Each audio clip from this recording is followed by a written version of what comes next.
자, 하나의 수컷에는 이렇게 한 송이의 꽃들이 170개가 있대요. 엄청나게 많은 거죠. 수꽃 한 개에는 약 3만 개에서 4만 개의 꽃가루가 있고요.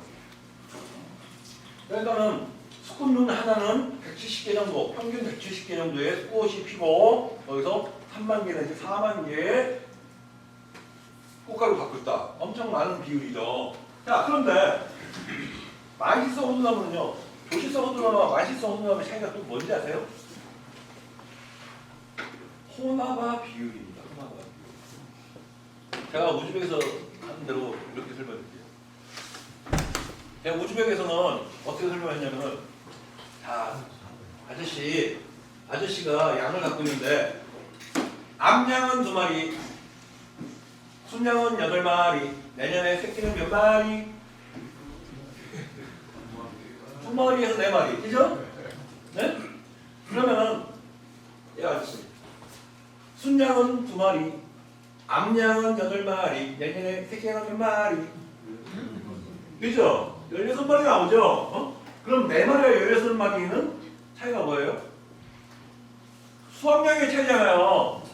자, 여러분들 마시성 호두나무 뭐 실령이나 이런 나무도 좋은 나무인 거 알아요. 한데 실령의 혼합화 비율, 암컷 비율이 20%입니다. 네? 20%. 요즘 조시성 호두나무 이 나무들이요 80%대입니다. 4배 차이가 돼요. 당연히 열매가 더 많이 맺겠죠. 이런 얘기를 처음 했더니 어떤 분들이 또 그렇게 물어요. 아니 그렇게 많이 맺으면 나중에 적과해줘야겠네요. 그래서 제가 뭐라고 물었냐면 이 아줌마는 애 낳느라고 맛있는 거 많이 포기하고 아저씨는 밖에 나가서 몸에 좋은 거 먹지 말아? 안 먹어도 그게 생길 것 같아? 아니에요. 수꽃도 식물체의 수꽃도요. 수꽃가루를 만들어내기 위해서 엄청난 많은 양분이 필요합니다. 고단백질이에요. 지금 좀 전에 보였던 이 수꽃 있잖아요. 이게 사실은 여러분 서방님들 많이 드세요. 이게 뭐냐면요. 최고급 정력 강장제입니다. 단백질이에요. 식물성 고단백질. 그래서 이거 요리로도 팝니다. 진짜로. 그래서 이게 고단백을 만들어내다 보니 양분이 많이 들어가는 거예요. 수꽃을 만드는데도 양분이 필요하다는 거예요. 오히려 열매 하나를 만드는 것보다 저 수꽃눈 하나를 키워내는 게 더 많은 양분이 들어갑니다. 그래서 만실성 호두나무는 알고 보면 170개, 680개가 꽃이 많아, 수꽃이 비율이. 똑같은 비율로 따져봐도. 근데 조시성은 34배. 적화자도 필요합니다. 수꽃눈이 20%밖에 안 되는데도요. 나 그 다음 해에 필요 없는 수꽃을 뭐대로 키워줘요. 그죠? 그래서 여러분들 겨울에 할 일이 없잖아요. 근데 가을 이렇게 산책은 다니지 않습니까? 그래서 손 닿는다니까요. 수꽃은 다 제거해버려도 된다는 얘기예요.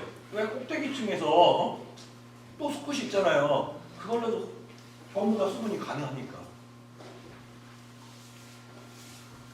그리고 수분수의 배치. 자, 호두나무 암컷과 수꽃이 있습니다. 그런데 똑같이 겹치는 부분이가 있는가 하면 아예 안 겹치는 품종들도 지금 미국 자료예요, 미국 자료. 자, 이렇게 그리고 거의 비슷하게 겹치는 품종도 있죠. 그런데 자웅 동숙형이라 할지언정 요만큼 차이가 나잖아요. 요만큼 차이가 나잖아요. 얘도 여기 겹치는 부위가 있는가 하는 이 나머지는 차이가 있지 않습니까? 그죠? 그래서 수분수를 심을 때 2가지, 3가지 정도 섞어줘야 하는데 수분수의 품질이 주대외 품종하고 품질이 거의 비슷해야 됩니다. 소비자가 불평불만 안 할 정도. 이거 완전히 다른 거네 라고 생각하지 않으셔도 흡사해요. 그래서 제가 열림과 풍년을 맞춘 거거든요. 내년에는 하나 더 들어갈 겁니다. 왜냐? 만일 이 품질이 틀리잖아요. 그러면 수확을 2번에 나눠서 해야 해요. 무슨 뜻인지 아시죠? 섞이지 많이 하니까 품질이 유사하면은 소비자의 불만이 나오지 않을 정도로 품질이 유사하면 한꺼번에 다 털어도 되잖아요. 그래서 수분수를 선택할 때 상당히 주의해야 한다. 지금 여러분들이 호두 나무들이 꽃 피는 시기가 다른 것을 대부분 다 심어놓고서 기다리고만 있으니까 호두가 안 열려서 벼버리는 겁니다. 수분수가 필요하다. 자, 이게 호두나무 무늬인데요. 띵글띵글하죠. 얘는 동글동글한 게 있죠. 얘가 호나바입니다. 얘는 어떻게 생겼어요? 삐죽하죠. 특히 정단에 서있던가 끄트머리 있던가. 얘는 꽃이 피는 게 아니라 이파리만 핍니다.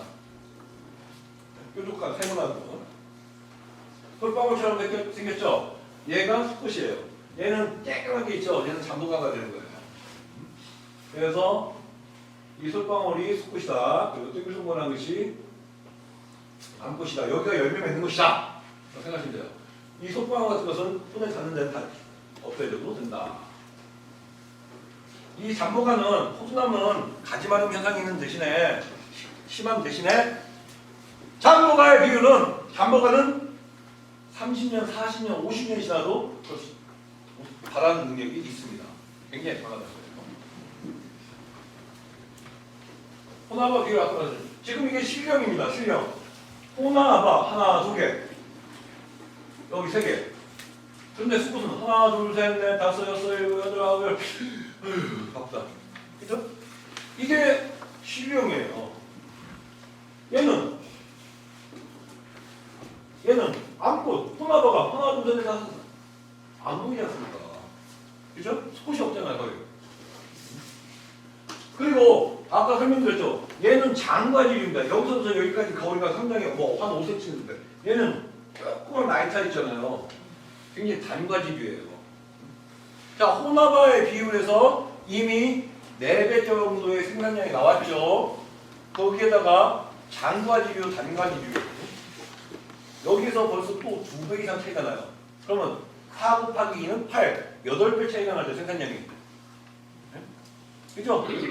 호두나무는요, 이건 조사 결과에 의한 겁니다. 호두나무는 품종에 따라서 똑같은 면적에서 생산량이 19배까지 차이가 납니다. 19배. 즉, 품종에 따라서 이 아빠는 1년에 1,000만 밖에 못 벌어. 근데 옆집 아저씨는 1억 9천을 버는 거야. 부럽습니다.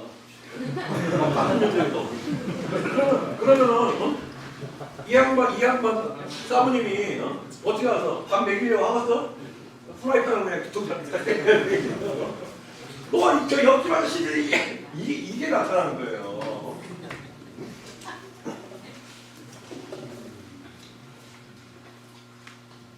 그리고 이런 2차 열매가 형성이 됩니다.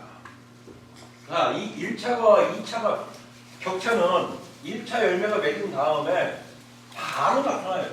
거의 차이가 한 3주 정도? 3주 정도 두면은 힘이 남잖아요? 그럼 바로 나타나기 시작합니다.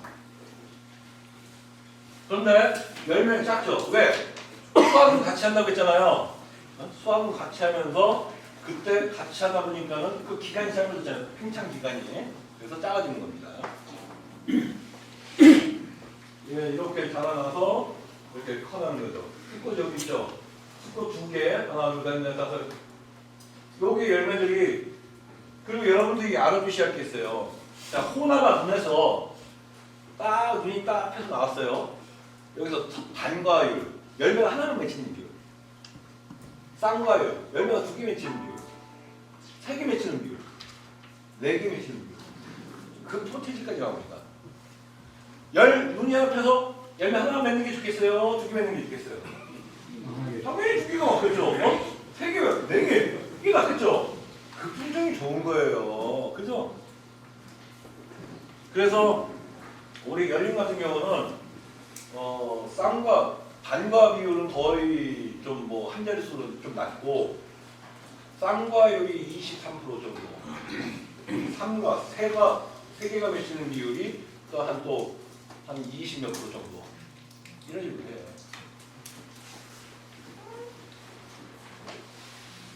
암호가 자, 꽃 눈에서 암꽃으로 변했고 그래서 이 꽃의 형태가 좀 틀리잖아요. 그죠? 변화된 거예요. 그리고 심지어는 이렇게 서로 또 다시 바뀌기도 합니다. 아주 특이한 거예요.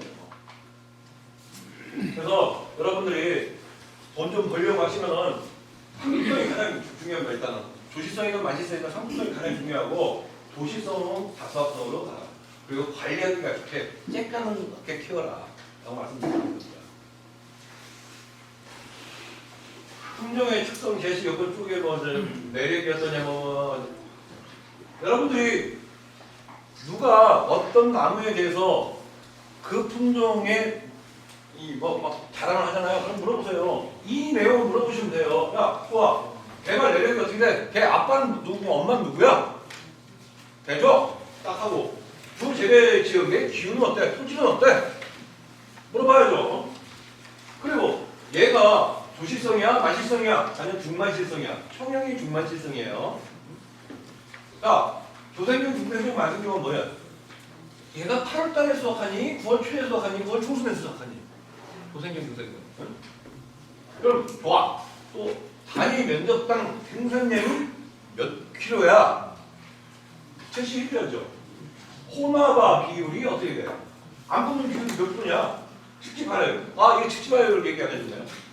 측지발효율은 뭐냐면은 내가 올해 나무가 쫙 다리가 자랐어요. 이렇게 딱 자랐는데 내년도에 분지 발화되는 비율이 몇 분이냐 이거예요. 실령이 43%입니다. 여기서부터 1m 딱 자랐잖아요. 그럼 43cm에서만 눈이 발화가 돼요.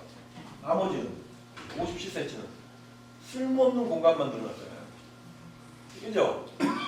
그런데 요즘 조시성 수나무는요, 열린 같은 거는 95 내지 100%입니다.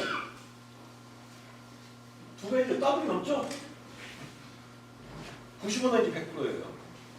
최소한 85% 됩니다. 조시성률이. 벌써 여기에서도 차이가 나는 거예요. 생산량이. 그래서 측지 발화율이 몇 개냐? 별과지당 평균 착과수가 몇 개냐? 중량은 몇 프로씩이냐? 추진율은 몇 프로냐? 이런 형태로 봐야 한다. 변비, 요철, 개화습성 다 중요하죠. 그리고 내부의 겹격. 호들 딱 쪼개보면은 그 반쪽짜리 가운데 딱 경막이 있잖아요. 경막이 태화가 됐느냐 안 됐느냐.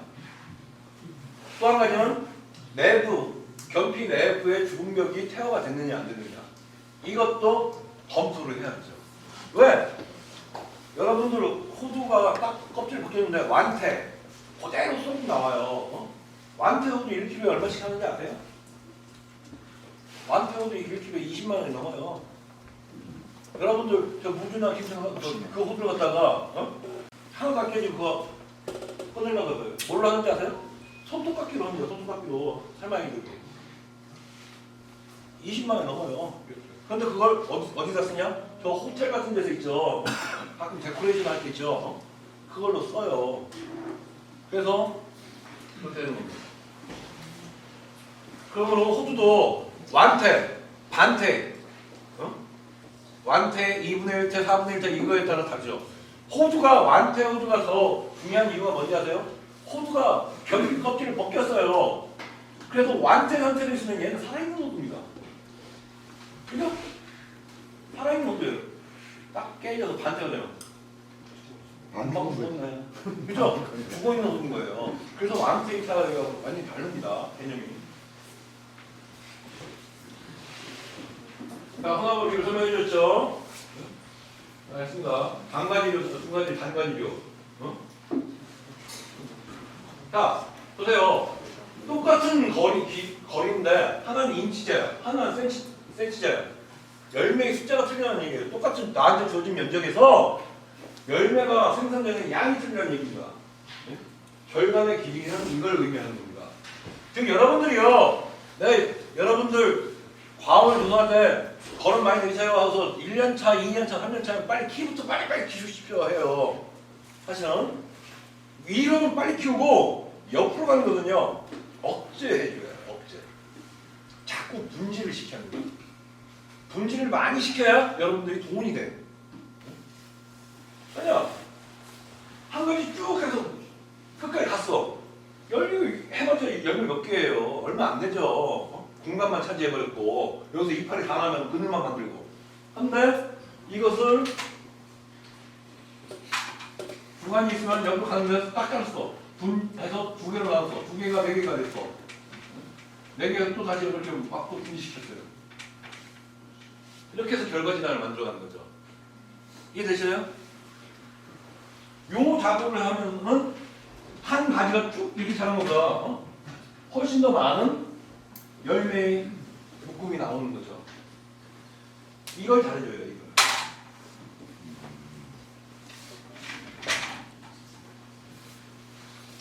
그러면 차이가 19배까지 끝난다. 저희가 짧게 하면 도자기도 줄어듭니다. 개화수동 다 설명했고요. 겉과자고. 자, 호두 잎이 6장이면 일반 호두 있죠. 보통 호두 열매 2개를 갖다가 만들어낼 수 있습니다. 호두 잎이 넉 장이면 특자 호두 있죠. 최상품 특자 호두 하나를 만들 수 있어요. 나머지 이파리는 뭐 하고 있어요? 길이 생장, 줄기 자라는 거 있잖아요. 그래서 실질적으로 여러분들 실려호두나 뭐 나무들 있잖아요. 보면 이빨이 자작합니다. 열매 숫자 비율에 따지면 저 비율에 보면 너무너무 많이 남아돌죠. 그 걔네들은 영양생장. 나무가 키 크려고 하는데 거기에 그 양분들이 들어가는 거예요.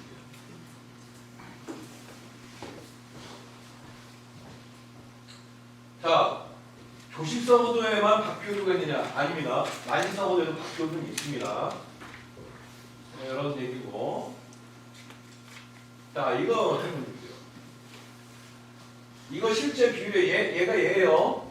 실제 비율인데 이거 같은 놈이라는 얘기죠. 얘하고 호두의 크기를 한번 보세요. 엄청 차이가 나죠? 여러분 지금 이거 5cm가 넘어요. 5cm 호두가 이거. 사이즈 5cm면요. 이거 주고 망한 거죠, 진짜. 근데 얘와 얘가 같은 품종입니다. 같은 품종이에요. 제가 이 호두를 갖고 올 때 그 중국에 있는 그 여자분한테 내가 비용 니네한테 묘목은 내가 도입해 가지만 나중에 호두는 중국에다 팔을 거야, 수출할 거야 라고 했을 때 그 사람이 등 척발했어요. 니네가 무슨. 근데요, 나중에 이게 저희 과원에서 수확했던 거거든요. 이 호두, 이게 제일 컸던 놈이에요. 얘 좀 큼직하다 하고 제가 주웠었는데 나중에 수확한 건 그게 제일 컸었어요. 5cm. 똑같은 품종인데 이렇게 차이 납니다. 지금 여러분들이 토양을 비계 관리를 해주고 농사를 어떻게 짓느냐에 따라서 요만했던 것이 요만해집니다. 여러분 동네 옆집하고 저 고추 모종 가게에서 같이 사왔는데 저 집은 많이 되는데 우리 집만 적게 되잖아요.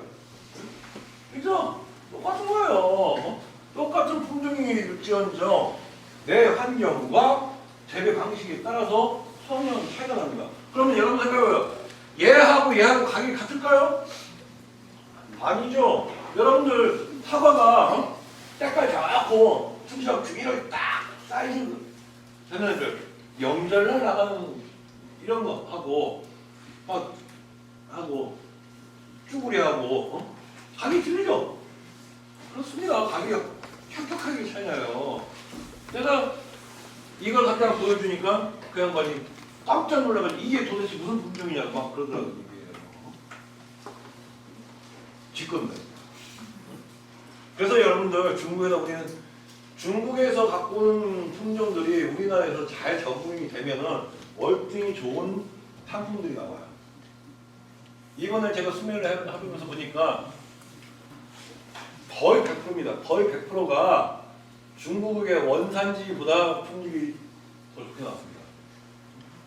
다 이따가씩 했어요. 그래서 여러분들이 우리는 전 세계 시장에서 1%에 드는 최고급 품질로 가십시오. 집약 재배하시고 밀식 재배하시고 집약 관리하십시오. 라고 하는 게 바로 그 원인입니다. 우리는 물량으로 경쟁하는 게 아니라 품질로 경쟁하라라고 하는 거죠. 자, 여러분들 호두나무가 있는데 전부 다 뽑아버리지 필요는 없어요. 묘목, 육묘에서는 안 되지만 고저산종 이렇게 뿌리가 확보되어 있는 나무에서는 이렇게 해서 품종을 변이를 할 수가 있습니다. 고저산종 방법은 나중에 좀 접목 교육을 한번 할 테니까 그때 들어오시면 됩니다. 이렇게 품종을 바꿉니다. 여기 사막이죠. 가수식을 다해가지고 이렇게 해서 이런 데서 소중한 잘합니다. 이 쌍둥이 이렇게 하고 있잖아요. 그죠? 이런 식으로 하는 거고. 자르고 거기다가 닫아서 다시 이제 하는 산육 방법이고요. 뭐 이건 넘어갑시다. 자, 조실성 호두나무는 장점만 있는 게 아니라고 했죠. 단점도 분명히 있습니다. 조실성 호두나무의 가장 큰 단점이 뭐예요? 목재로서의 가치가 없습니다. 아니, 그게 문제가 아니라 목재로서 가치가 없어. 너무 쬐깝잖아. 너무 쬐깝잖아요, 그죠? 이 여따만하잖아요. 좀 입자만 해야 그래 목재로서 가치가 있는데 첫 번째 목재로서의 가치가 없습니다. 두 번째로 여러분 비대 관리 안 하시잖아요. 그렇지 심지도 마세요. 관리해 주셔야 하는 나무입니다. 그래서 땅을 뒤집어 가지고 거름도 많이 넣어주고서 해야 한다. 뿌리는 호기성이라 소나무, 감나무, 느티나무 막 이런 데들이 자라는 데서 잘 자라고 버드나무, 수양버들이 자라는 데서는 안 된다. 왜? 지하수가 높기 때문에. 여러분들 그 지역에 지하수가 높다 낮다를 어떻게 보면 알아요? 주변에 나무들 봐서 물을 좋아하는 나무들이 많으면은 거기 지하수가 높은 거죠. 정확하게 확인하고 싶으시면요, 여러분들 주변에 비닐하우스가 뭐 단정 파는 데 있잖아요. 거기 좀 양해를 구워서 모다 잠깐 이렇게 테이프를 붙여서 빼보세요. 낚싯줄에다 찌 이렇게 매달아서 쭉 내려보세요. 그러면 헐렁헐렁해지는 때가 있거든요. 그거까지 기기가 지하수고입니다. 지하수고가 약 2m 이하로 떨어지는 게 좋습니다.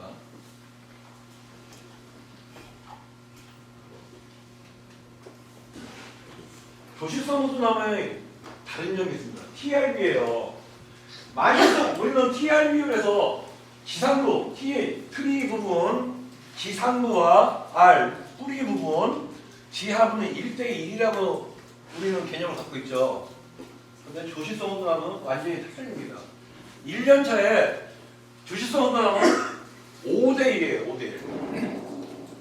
2년차는 측근이 발전하면서 3대1로 바뀝니다. 그리고 평생 정확하게 1.9대 1로 삽니다. 지하 부분이 눈에 보이지 않는 지하 부분이 2배가 많다는 뜻이에요. 위에 있는 지상부보다 지하 부분이 2배가 많다. 이건 유실수 농사 지면서 우리가 기본적으로 1대1 비율에서 지하부를 1이라는 숫자보다 낮게 하는 데는 그거 자체를 원래 얘는 갖고 있다는 얘기죠. 그래서 여러분들이 만실성 호두나무는 또 그렇지 않아요. 만실성 호두나무는 그냥 1대1이에요. 근데 조실성 호두나무는 1년째 5대1이라고 했어요. 그래서 여러분들이 누가 무슨 호두를 어디에다가 접목을 했냐고 하는데 라고 하잖아요. 유목업자들이 하죠. 그 대목도 조실성 호두였었어야 하는 거예요. 그 대목도. 왜? TRB가 이렇게 특성상 틀리기 때문에 그 나무를 잘못 심으면 어떻게 해요? 가분수 현상이 나타납니다. 그래서 제대로 자라지 못하는 거죠. 보여줄까요? 이렇게 개갑을 시켜가지고 뿌리가 나오죠. 여기서 콩나물이 딱 이제 올라섭니다. 위에는 이거 피트병 콜라병에 넣은 거예요. 위에는 5cm 정도밖에 안 돼요. 그런데 뿌리를 볼까요? 확대 보니까 다 갔네. 옆에까지 갔네. 막 잘 뿌리 갔네. 위 지상부는 불과 5cm도 안 되는데 지하부는요. 피트병을 꽉 채웠다는 얘기죠. 이렇게 TRB가 틀립니다. 얘네는 만실성으로 틀려요. 걔들하고. 그래서 이런 TR 비율이 틀리기 때문에 육묘를 위해서 접목을 할 때는 조시성 호두나무에 조시성 호두나무를 접목해야 한다. 만시성이다 하면은 안 된다라는 뜻입니다. 그리고 땅 속의 온도가 13도 이상 올라가면은 뿌리는 활동을 합니다. 그런데 여기서 보여주고 싶은 게 있어요. 자, 30도 이상 올라가니까 어떻게 돼요? 줄어들죠. 여러분들 호주 과원을 하시면서 풀하고 싸우지 말라는 얘기예요. 과원에는 풀이 있어야 합니다. 풀이 없으면요, 여러분들 농사가 안 돼요. 저기 거창에 어느 선생님께서는 호두나무를 심어놓고 맨날 그 빗자루를 조금이니까 빗자루질 맨날 하고 다녔어요. 진짜로. 아예 풀이 안 나. 그런데 호두나무 잘 자랄 것 같아요? 안 자라요. 왜 그러냐? 여러분들 한여름에 아스팔트가 뜨겁습니까? 운동량이 뜨겁습니까? 운동량이 뜨겁습니까? 잔디밭이 뜨겁습니까? 그죠? 온도가 급격하게 변하다 보니까 너무 올라가다 보니까 뿌리가 못 자란다는, 생물체가 못 자란다는 얘기예요. 그래서 여러분들 각 지역에 유명한 나무 선생님들 댁 있죠? 거기 가보시면 그 과원은 다 풀게 가요. 그죠? 근데 이제 갓 기농해가지고 초짜리들 농사하고 찡그렇게 못 치는 사람들이 깨끗합니다. 풀이 자라야만 그게 건강한 토양이고요. 그렇게 키워야만 되는 이유가 있는데 여러분들 식구에 굉장히 졸리신 것 같으니까 딱 5분만 쉬었다가 다시 시작합시다. 그래서 여러분들이 과원을 조정하실 때 나무를 키우실 때는요, 풀도 적절하게 같이 키워주는 게 좋다. 왜? 풀이 없는 데는요, 보습이 안 됩니다. 햇빛이 바로 직사하잖아요. 그러면 토양에 있는 수분이 용탈되죠. 빈발해버리잖아요. 그리고 저녁 때는 어떻게 돼요? 밤에는 풀이 좀 있어야 공기 중에 있는 이슬을 싹 잡아가지고 땅속에 좀 넣어주는데, 네? 그것도 하나의 관수 시설이란 말이에요. 근데 그걸 빗자루로 쓰거나 제초제를 죽이려고 하시면 안 된다. 그래서 풀을 좀 키우셔서 온도를 낮춰줘야 한다는 얘기예요. 낮춰줘야 키울 겁니다.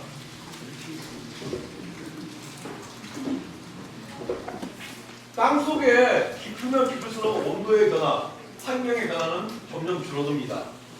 식물을 갖다가 잘 키우면 뿌리가 대수는 깊이 들어가게끔 유도해 주어야 여러분들이 농사를 망치지 않아요.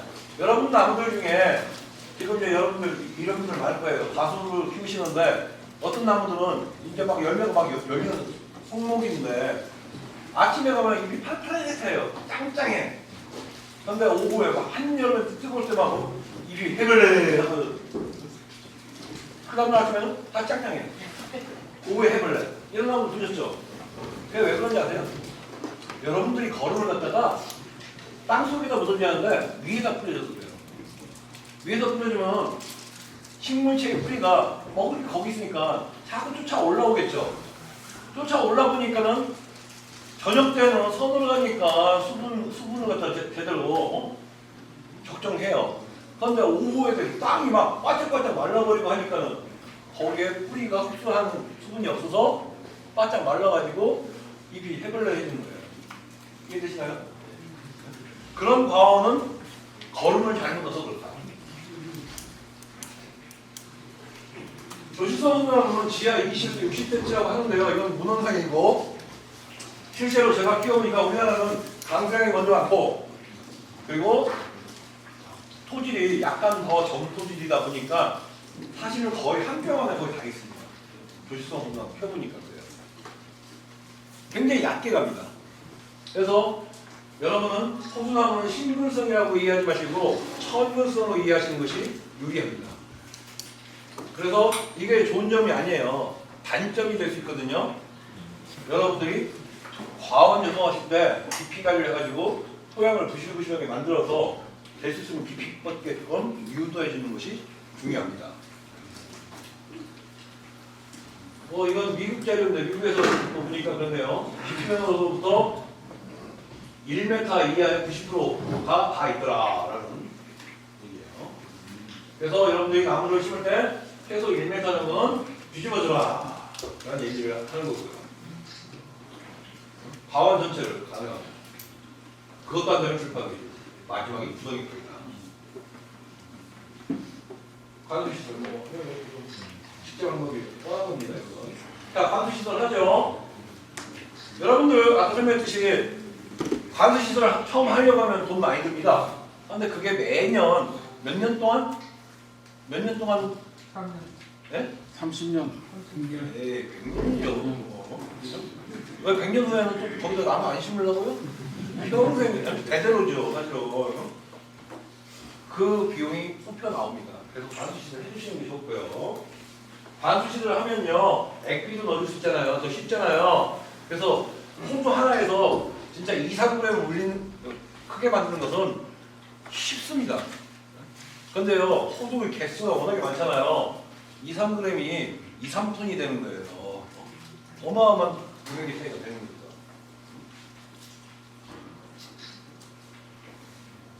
뻔한 얘기인가? 자, 그런데 관수시설. 여러분들, 나무를 키우는데요. 나무를 키우시는데, 우리 동네에서 내 나무가 꽃이 제일 일찍 폈어. 막 저기 이렇게 꽃 폈어. 이 팔짝팔짝거리는 이런 사람은 다 초보자예요. 그놈이 첫째이야. 저는 호두나무나 사과나무나 어떤 나무든지 가장 큰 기술자는 어떤 사람이냐면요. 이 나무한테 내 호두 밭에 야 니들 멈춰! 기다려! 라고 했을 때 그 나무들이 기다릴 수 있게끔 만드는 사람이 기술자입니다. 가장 큰 기술이에요. 그래서 여러분한테 왜 초보자는 동네에서 제일 꽃이 빨리 피우는 사람이 초보자이냐 하면 우리나라 꽃샘추가 반드시 있거든요. 그때 다 낙화하고 손실을 본단 말이에요. 근데 동네에서 제일 이렇게 꽃 핀 사람은 그걸 피해. 완전히 따뜻한 경우 이후에 온단 말입니다. 그래서 여러분들이 제가 수성펜트, 외장형 수성펜트를 발라주십시오. 왜 하얀색으로 바를까요? 햇빛을 반사시키기 위해서예요. 네? 그리고 제가 아까 말씀드렸죠. 1년 매년 성목이 돼서도 글갱이를 긁어서 북주기를 이렇게 해놓으면 좋다. 네? 왜 그러냐? 밑에서 근계에서 물을 올리는 것을 더 늦춰주기 위해서 그렇습니다. 즉 발화를 늦추기 위해서. 그게 귀찮으면요 관리기로 위 하고 뚝뚝 간 거예요. 여러분 관리기의 날이 흙이 양쪽으로 퍼지지 않고 한쪽으로만 가게 할 수 있는 거 아시죠? 이쪽에 있는 거 이걸 이쪽에다가 하나 해서 저쪽으로 밀어버리면 돼요. 그렇게 해가지고 뿌리 쪽에다가 북쪽이 쭉 합니다. 그거 언제 제거해? 제거 안 합니다. 그냥 비 오면요 일단 평창 돼요.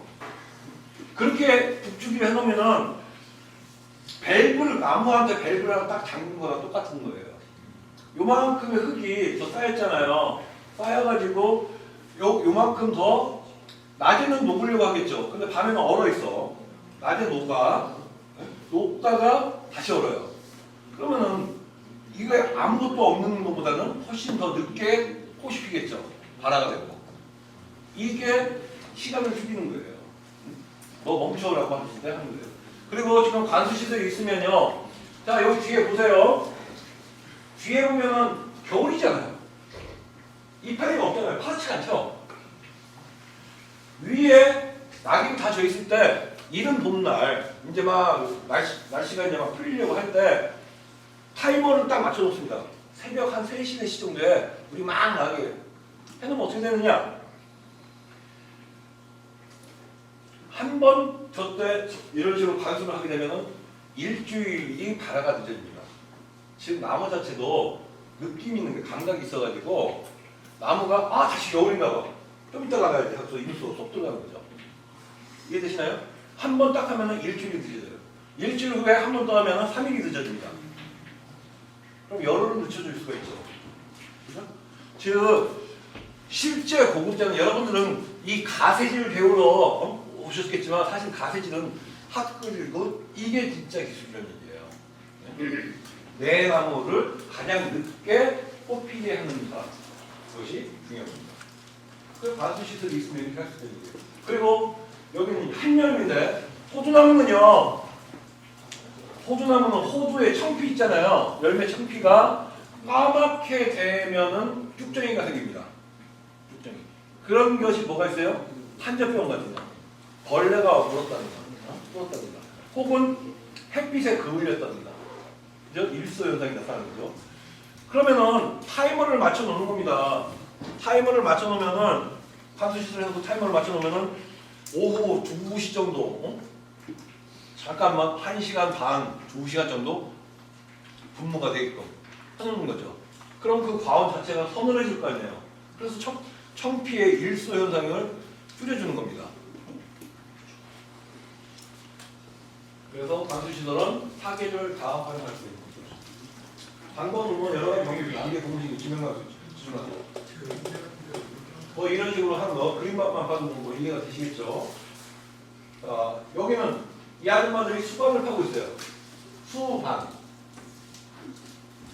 나무 밑에 이것도 반수시설이에요. 자 여기 물에도 보이시죠? 물은 이렇게 되는 거예요.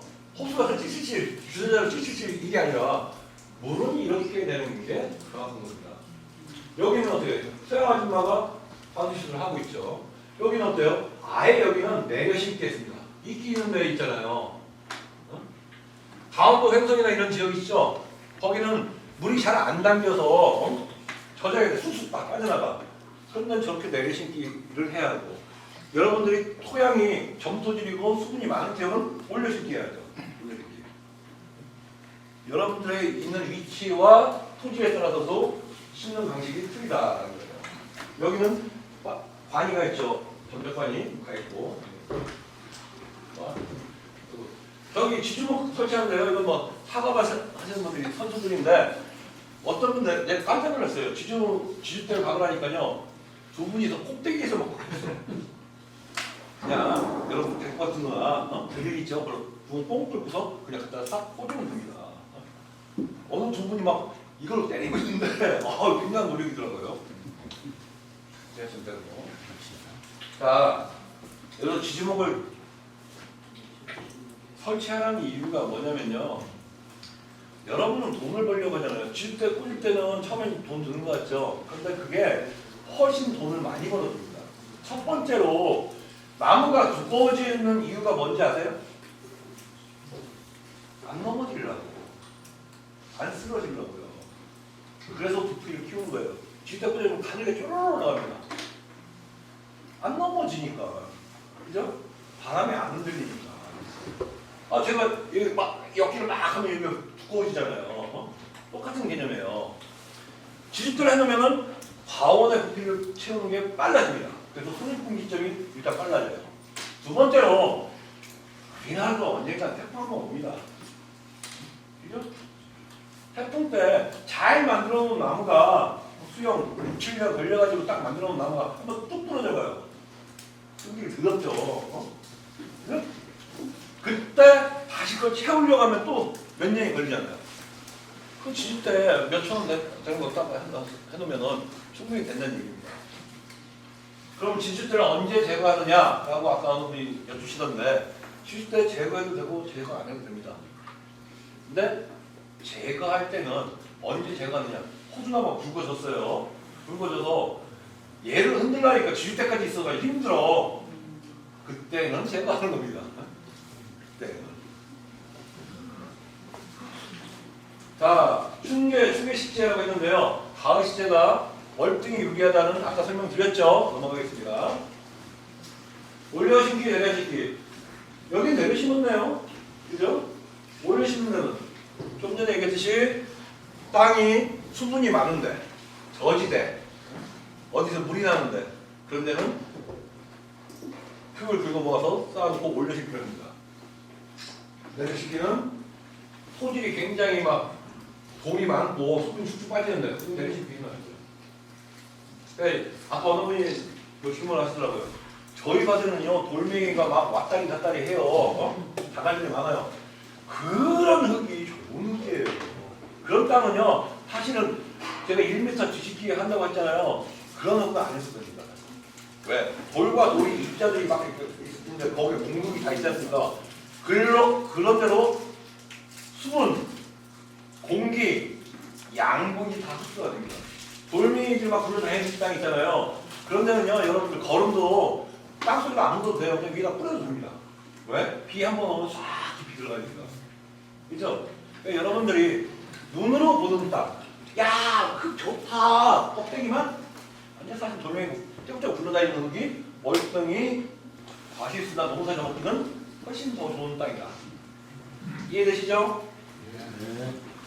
아, 돌멩이 로타리 때 기계 때린다고 하면은 나중에 주소 나는데 땅속에 있는 거 안 때리잖아요. 그죠? 그만큼만 할 수 있어요. 자, 이 사람들 보세요. 관수시설 하고 있는 겁니다. 관수시설. 물고기 비늘 구덩이.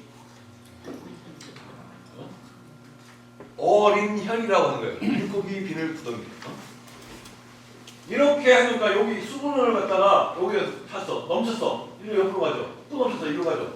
악착같이 수분을 보호하려고 이렇게 어린 혈을 만드는 겁니다. 물고기 비늘 구덩이. 그런데 우리나라에서는요. 우리나라에서는 강수가 좀 많다고 했죠. 이거는 설명을 해주고 갈게. 중국하고는 다르죠. 똑같이 하면 안 돼요. 여러분들 대부분 보면은 산이 이렇게 경사가 있어요. 나무 하나 심는다라고 하면 구덩이 딱 이렇게 파죠. 그죠? 그러고 나무 이렇게 심죠. 그러면 죽을 확률이 상당히 높습니다. 특히 전라도 쪽에서 그랬어요. 그 황토 점토리에 이렇게 심었다가 많이 죽었습니다. 썩어 죽었어요. 그럼 어떻게 구덩이를 파였느냐? 이렇게 파입니다. 이렇게 파고 다시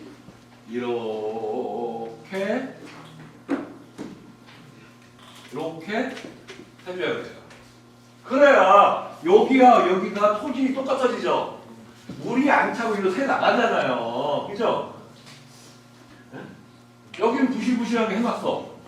그러면 부실부실하다는 얘기는 뭐예요? 수분이 흘러내려다가 여기로 쏙 들어가겠죠. 침수가 되는 거예요. 침수, 물이 차는 거예요. 네? 그래서 썩어주는 거예요. 이해되시죠? 그래서 비타민 임야나 이런 데 심으실 때 구덩이는 이렇게 될 수 있으면 하셔라.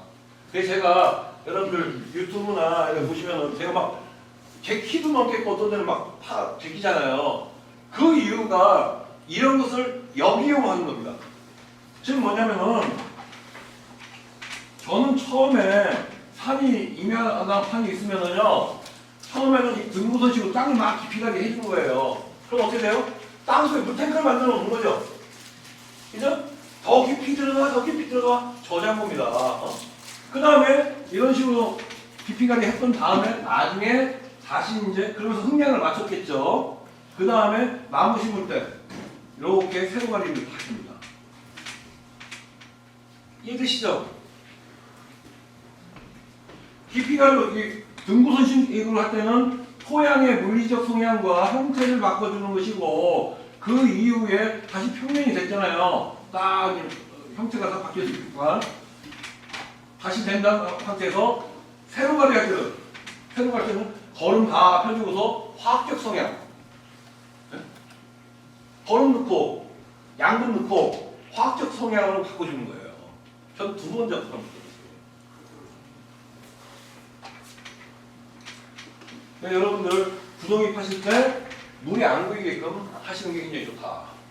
즉 중국식으로 한다고 하면은 100% 실패한다는 얘기죠. 토질이 다르기 때문에 그렇습니다. 특히 본인들 땅이 점토질이나 이런 데 있으신 분들은 더 깊이 파셔야 돼요. 1m가 더 배수할 수 있는 강구책을 만들어야 돼요. 그리고 저는 이 중국식으로 수박을 만드는 형태가 아니라 여러분한테 보내드리고 있는 건 뭐냐면은 아까 그 물병 저기 농약병 얘기해줬죠? 예? 뒤집어가지고. 거꾸로 뒤집어서 이렇게 꾸준하게 올라가 기억하시죠? 네. 그 방식이 상당히 좋고 만약 그것도 붙여서 못하겠다 라고 하시잖아요. 그럼 이렇게 있으면은 나무를 심었어요. 나무 심었죠? 요 위에다가 위쪽에다가 삽으로 한 삽이나 두 삽 정도만 딱딱 떠놓으십시오. 그럼 어떻게 돼요? 물이 쫙 들어가는 게 아니라 요만큼 항상 딱 차잖아요. 관수가 됐죠. 걔는 스며든다는 얘기죠. 걔만. 이것도 관수 시설이에요. 임야 같은데 거기에다가 양분만 조금만 더 있으면 양분까지 같이 들어가죠. 양액 시설까지 되는 겁니다. 그래서 관수 시설이라고 하면은 굉장히 막 거창한 것만이 관수 시설이 아니라 아주 간단하면서도 쉽게 하는 방법이 많이 있다. 관수 시설을 해줘라. 와, 얘는 대단하죠. 생각이 합니다. 진짜 무섭게 해요. 무섭게 해요. 여러분들 동해의 원리를 이해하셔야 합니다. 제가 하우스에서 열심히 일하고 있는데 우리 아가씨가 선생님 아이고 고생 많으신데 제가 응원 왔어요 하면서 소주 3병하고 삼겹살 딱 한 근 끊어가지고 왔어요. 일단 하나 먹어야죠. 그래서 소주 한 병은 딱 넣고 2병은 냉동실 딱 시원하게 시작시켜 시켰어. 한 잔 딱 마신다. 한 병 또 다시 끓여서 마셨어요. 근데 한 병씩 마시니까 알딸딸해. 아 그만 마시겠다 하고 다 갔어요. 냉동실에 있는 소주 한 병은 어떻게 됐어요? 네? 얼어서 어떻게 됐어요? 왜 터졌어요?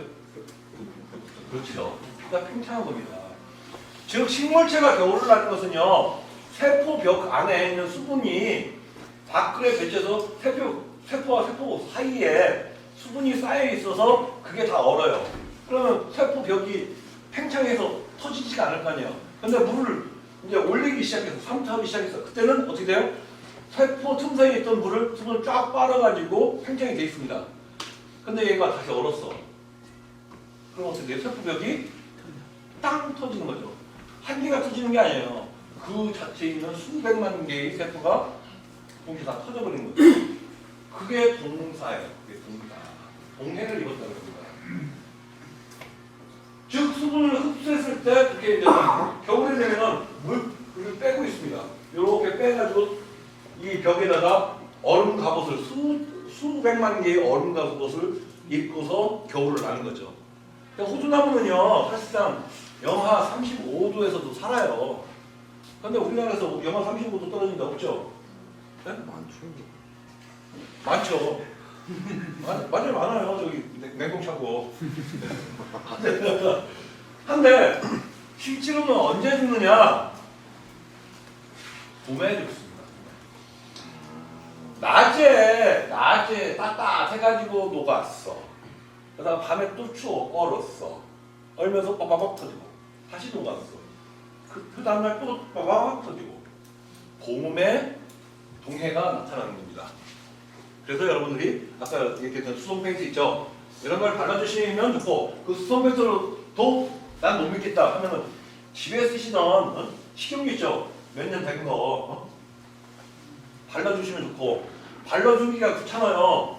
너무 많아서 난 힘들어. 이거 어떻게 바르라고 그러신 분은 물과 기름을 섞는 방법이 뭐예요? 물과 기름을 1대1로 놓고 거기에다가 계란 노른자 하나를 또 넣으면 막 저으면 어떻게 돼요? 혼합이 되죠. 난황유라고 부르는 거잖아요. 그런데 계란 노른자만 될까요? 아니에요. 여러분들 유통기한 지난 그 두유 딱 넣어도 되고 두부 갖다가 막 으깨서 해도 되고 그런가 하면 여러분 이제 미숫가루 해놨다가 분내 나는 거 있죠? 그런 거 해도 돼요. 간은 아주 작은 입자들만 있으면 됩니다. 그러면 물과 기름 같이 섞어주는 거예요. 그래서 쫙 뿌려주는 겁니다. 그렇죠. 여러분들 겨울에 피부 크잖아요. 공동 구름을 바르죠? 걔도 구름을 바르는 거예요. 그래서 피부가 훨씬 더 나아지는 거죠. 이해되세요? 나무 이파리 나무에 전체에다 뿌려준다고요? 전체에다가요. 전체에다가. 봄이니까 잎은 없겠지. 아니 겨울에 뿌려도 돼요. 겨울에 이파리도 없잖아요. 그리고 이 난황유는요 성장기에도 피육기에도 뿌려줍니다. 비결까지. 네. 여러분들이 나는 이 병균은 방지를 해야겠는데 약은 치고 싶지 않아. 이거 탄저병 안 왔으면 좋겠어. 라고 할 때 이런 방식을 쓰는 거예요. 유막이 도포가 되니까 그 옆체 세균이 앉지 못하잖아요. 그런데 숨은 다 쉬어줍니다. 기공이 더 미세하다는 거예요. 그래서 전혀 상관이 없어요. 그 저 같은 경우는 예전에 하우스 농사 많이 질 때도 한여름도 다 했습니다. 나상기로도 해주고 식초 갖다도 뿌려주고 식초 다음에 야 식초 했으니까는 이제 산성이니까 알칼리성 해야지. 그래서 락스 있죠 락스. 네? 뮤한락스 그거 없어요. 그러니까 말재리 싸단 말이에요. 그따가 내가 물에 또 섞어서 샥샥샥 뿌려주고. 안 죽어요? 허여 안 죽어요. 아주 연하게 비율을 정해서 만들어 하는 거죠. 이런 교차 방법을 통해 가지고 산성의 알칼리성 드라모스 중화가 됐잖아요. 그런 식으로 해서 처리를 했다는 얘기예요. 그리고 저희는 여기 동네에서 방역기가 있었어요. 모기 아프고 다니는 방역기 있잖아요. 그거 몇 년마다 한 번씩 바꿔주거든요. 빡 쫓아갖고 하나 묻어왔지 이제 폐기처분 하는 거. 네? 아니 기계. 약은 어디가 가야죠. 그거 갖다가요. 그게 뭡니까? 경유죠. 기계유라고 하잖아요. 예, 분무기. 예. 거기다 살충제 넣는 거잖아요. 예? 저는 그거 갖다가 방역합니다. 호두 같아요. 한 방에 흰각 빼는 거 보고 다 싹 날아갑니다. 아예 병도 안 와요. 왜? 기계유 도포가 됐으니까. 근데 기계유가 너무 지나치면 어떻게 돼요? 나무가 죽지요. 숨못쉬어죠. 적정량 뿌려주시면요 아주 좋습니다. 저희는 면접을 좀 많이 하기 때문에 그걸로 하고 합니다. 그런데 이걸 방금 그거 기억해 주세요. 이 작업을 방역기 쓰는 작업을요 여름에만 하는 게 아니라 겨울에도 한다. 네? 왜 합니까? 피막을 형성해줘서 동해를 안 입으려고. 이른 봄에 이해되시죠? 솜털 옷, 양털 옷 입은 게 아니라 모피 입은 게 아니라 여러분들 한겨울에 바람 불고 하면은 비닐 우비만 입어서 따뜻하잖아요. 비닐 우비 입힌 거예요. 이해되시죠?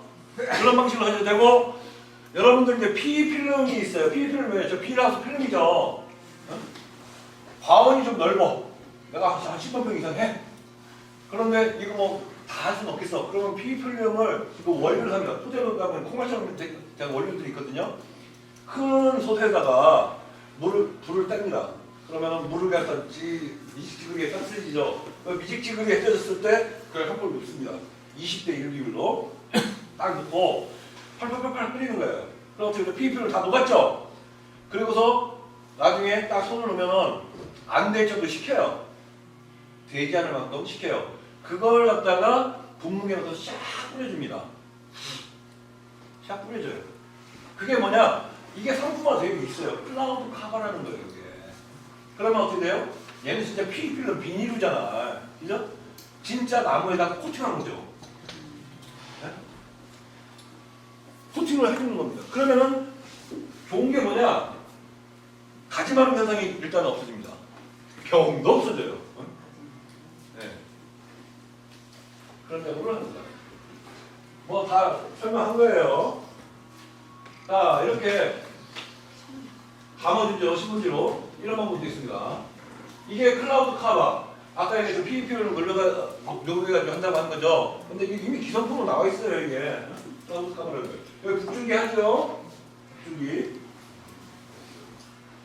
자, 사실은 동해보다도, 이거 다 했네. 자, 사실은요, 그거보다도, 그래서 겨울에, 사실 우리나라에서는 수성 페인트만 쬐도 별로 피해 안 봅니다. 근데 강원도처럼 박은기 선생님은 거기 식용유도 걸려시하고 그런 상황이고 나머지는 더 이상 필요가 없어요. 우리 지역에서는.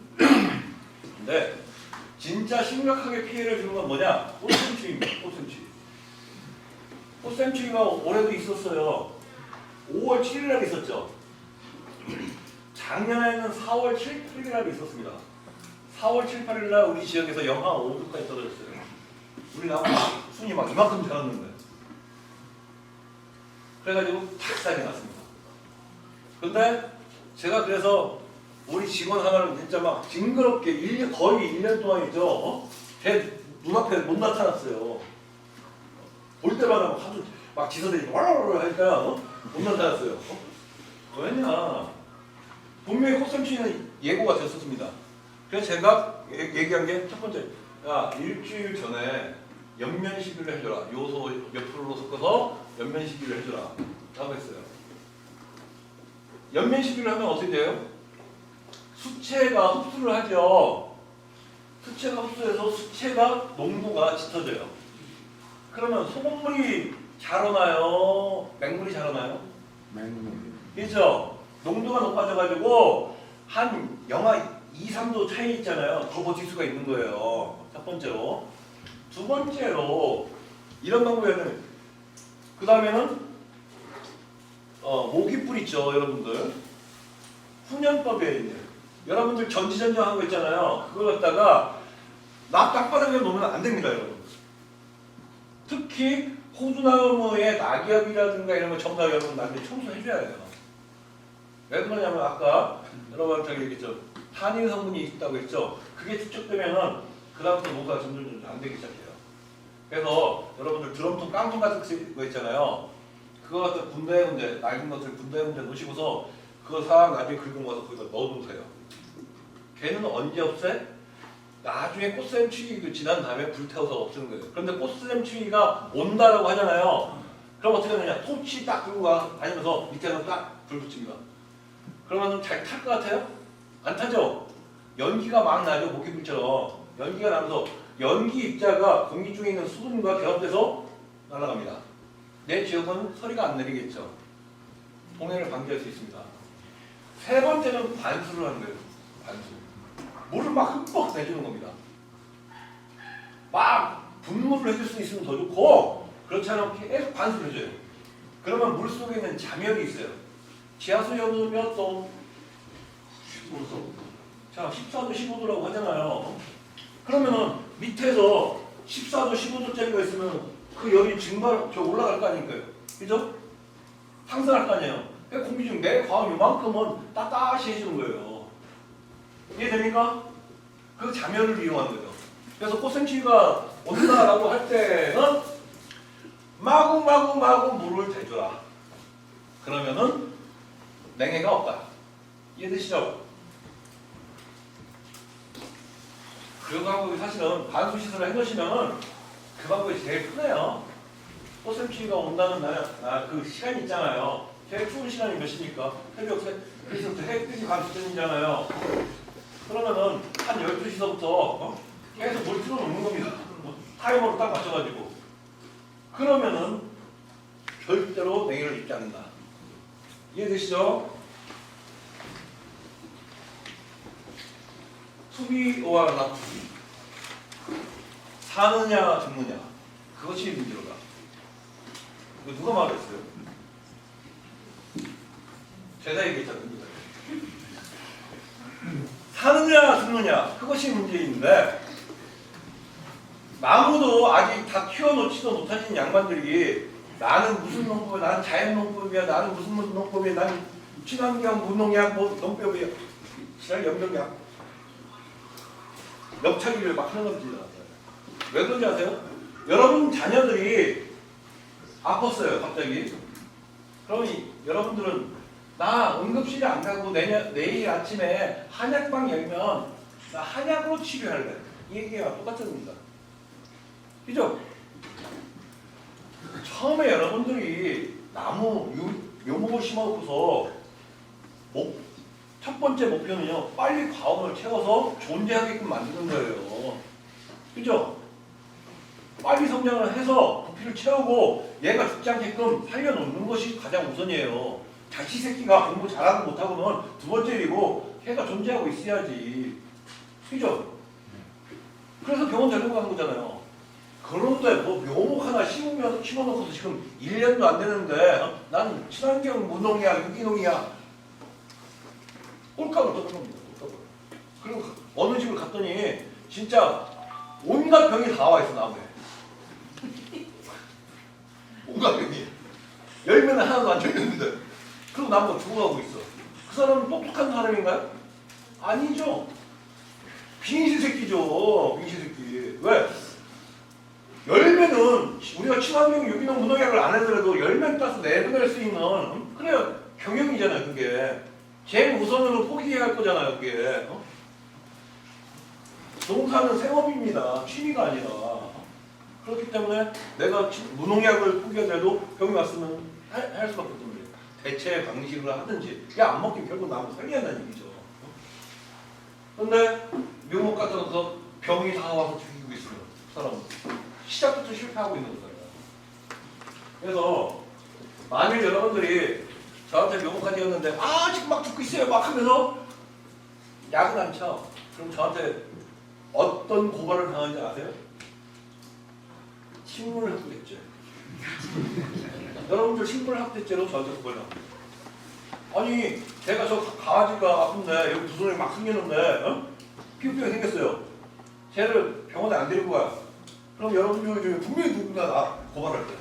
그죠? 동물학대죄로. 그런 사람한테 누구인지 보면 알아요. 그죠?